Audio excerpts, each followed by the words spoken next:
Imagine a woman so consumed by hate, she turned a fairy tale castle into a kingdom of suffering. Her name was Lina Heydrich. Her husband, Reinhard Heydrich, the Butcher of Prague, one of the chief architects of the Holocaust, a man who helped plan the murder of millions. While he carried out genocide across Europe, Lina ruled her own world of cruelty. From the balcony of her castle, she watched Jewish prisoners forced to work. Through her binoculars, she studied their every move.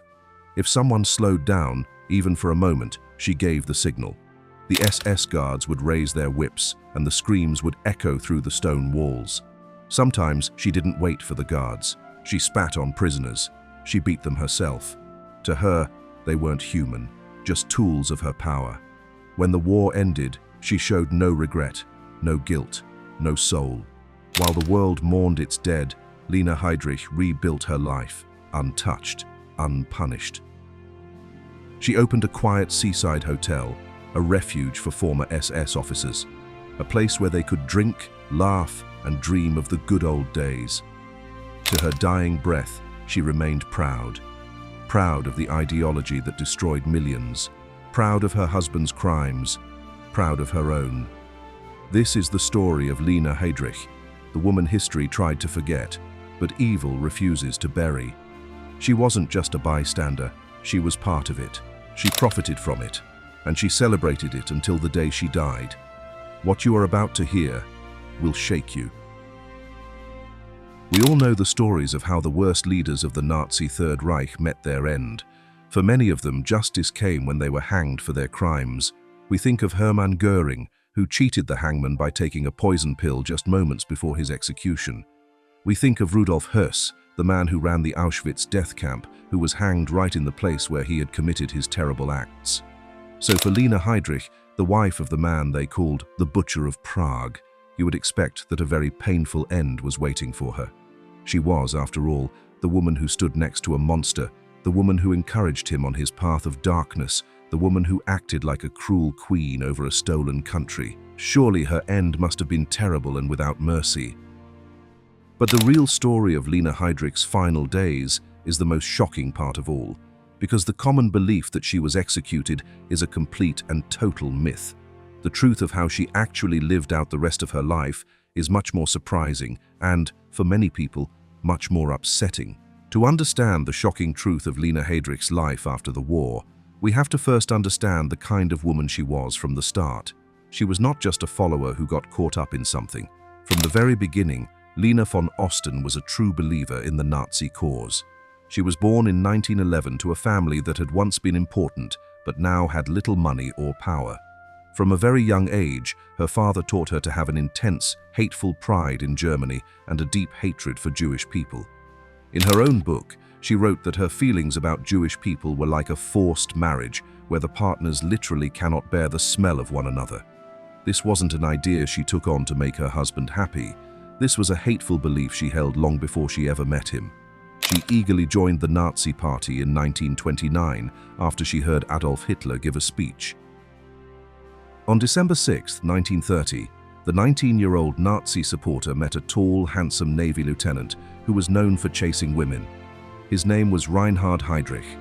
They felt an immediate connection, and in less than 2 weeks, they were engaged to be married. But this decision had huge and terrible results for Heydrich.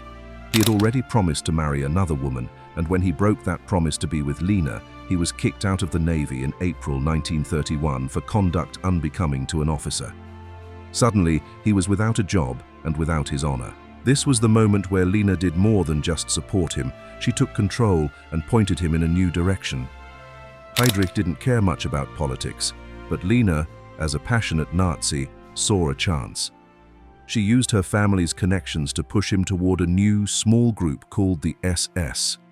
When Heydrich had an interview scheduled with the head of the SS, Heinrich Himmler, and the appointment was cancelled, Lina refused to accept it. She packed her fiancé's suitcase herself and sent him on a train to Munich for the meeting she had helped arrange. Himmler was so impressed with Heydrich that he hired him immediately. Lina Heydrich had not just married a monster. In many important ways, she had created him. She pushed him right into the dark, beating heart of the Nazi government. Lina felt no guilt at all about living in a stolen house. In fact, she loved it. She later wrote in her book, "I am a princess and I live in a land of fairy tales." But this fairy tale was a complete nightmare for other people. Her castle was run by Czech servants and Jewish prisoners who were forced to work there. They were brought from the Theresienstadt ghetto, a horrible prison camp that her own husband had helped create. People who survived told stories of her shocking cruelty. She was known to scream at and physically hurt her workers. One person saw her on horseback, hitting servants with a whip. She would often sit inside her comfortable home, using binoculars to watch the prisoners work outside, making sure that no one dared to slow down. This was the princess in her castle, an active and willing participant in the evil that gave her a life of pure luxury. Heydrich was so sure that his brutal methods had crushed the spirit of the Czech people that he often drove around in an open-top Mercedes car. This show of arrogance would cost him his life. On May 27, 1942, two Czechoslovak soldiers, who had been trained in Britain, attacked his car in a mission called Operation Anthropoid. One of the soldiers, Jan Kubiš, threw a specially made grenade that blew up near the back of the car. Pieces of metal and bits of the car seat flew into Heydrich's body. The blast caused terrible injuries inside him, including a torn spleen. Even though doctors were able to operate on him, a deadly infection started to spread through his body. On June 4, 1942, Reinhard Heydrich, the Butcher of Prague, died from blood poisoning. Lina Heydrich was now a widow. As a reward for her husband's service in planning the final solution, Hitler himself gave her the Panenské Břežany estate. The giant stolen castle was now all hers. Himmler, the head of the SS, arranged for more prisoners from the Flossenburg concentration camp to be sent to the castle to work for her. Her husband's death did not soften her heart. She continued to scream at and beat the forced laborers who were now under her complete control. Her time as the lady of the castle was marked by another sad event. On October 24, 1943, her oldest son, Klaus, was riding his bicycle in the castle courtyard. He suddenly rode out into the street and was hit by a truck. He died from his injuries later that day and was buried in the garden of the castle. A heartbroken Lina reportedly demanded that the truck driver be shot and killed, but an investigation showed that the man was not to blame for the accident. For almost 3 more years, Lina continued her life as the cruel mistress of her estate. But by April 1945, the war was almost over. The Soviet Red Army was getting closer and closer to Prague. Lina knew her fairy tale was finished. Just a few hours before the Soviet soldiers arrived, she quickly packed up her other children and her most valuable things. She fled to the west, eventually making her way back to her family's home on the island of Fehmarn in Germany. She had escaped the immediate anger of the Soviets, but she was now the widow of one of the most hated criminals in all of history. A time of judgment was supposed to begin, or so it seemed. After the war ended, the winning Allied countries began a process called denazification, which was meant to remove Nazis from power and hold them accountable. Lina Heydrich was arrested and held by the British. But what happened next was not the quick justice everyone expected. When she faced a court, she acted as if she were just a simple, clueless wife of a soldier. In a completely shocking decision, the court cleared her of any serious wrongdoing. They decided she was just a fellow traveler who was not deeply involved. Her long history as a passionate Nazi, her direct role in building her husband's evil career, and all the reports of her abusing prisoners were simply ignored. While the West German courts let her go, the country of Czechoslovakia had not forgotten her crimes. There she was put on trial even though she wasn't there. They found her guilty of being a war criminal and sentenced her to life in prison. But this was just for show. She was living safely in the part of Germany controlled by the British, and she was never sent back to Czechoslovakia to face her punishment. Lina Heydrich had slipped through the cracks. The painful execution was a fantasy. There would be no punishment for her at all. After being cleared by the court, Lina Heydrich did not choose to live a quiet life. Instead, she did something unbelievable. She decided to sue the West German government. She demanded that they pay her a state pension. Her argument was based on a twisted use of the rules. She claimed that since Reinhard Heydrich was a general of the police and was killed while on duty, she, as his widow, had a right to a pension. At first, the West German government refused. An early court decided that no one who had profited from the Nazi government should receive such payments. But Lina was stubborn. She fought in court for 10 long years.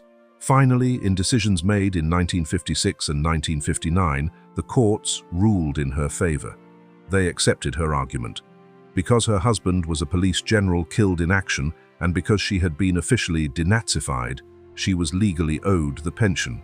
And so the widow of the hangman of Prague began to receive monthly checks, paid for by the taxpayers of the very government that was created to be the opposite of everything her husband stood for. With her money problems solved by the German people, Lina settled back on the island of Fehmarn.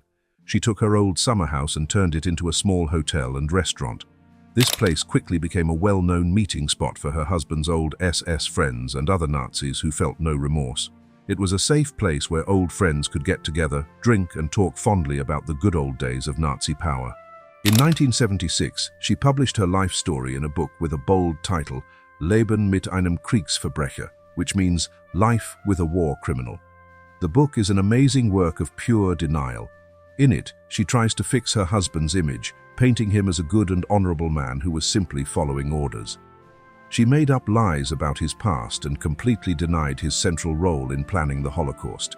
She eventually remarried in 1965 to a Finnish theatre director named Mauno Manninen. Many believe she did this simply to change her famous last name. Her hotel burned down in a fire in February 1969, but she stayed on the island of Fehmarn. She remained a defiant and well-known figure, always defending the memory of her monstrous first husband. In the end, the idea of the painful execution of Lina Heydrich is a complete fiction. The shocking truth is that there was no execution at all. The only pain that remains is the sting of justice that never came. The wife of the Butcher of Prague lived a long life, ran a hotel, collected a government pension, and died a free woman in her own bed. Her story is a chilling reminder that sometimes the most guilty people in history don't get the dramatic downfall they deserve. They simply slip away, leaving behind a legacy of lies and the uncomfortable silence of justice that was never served.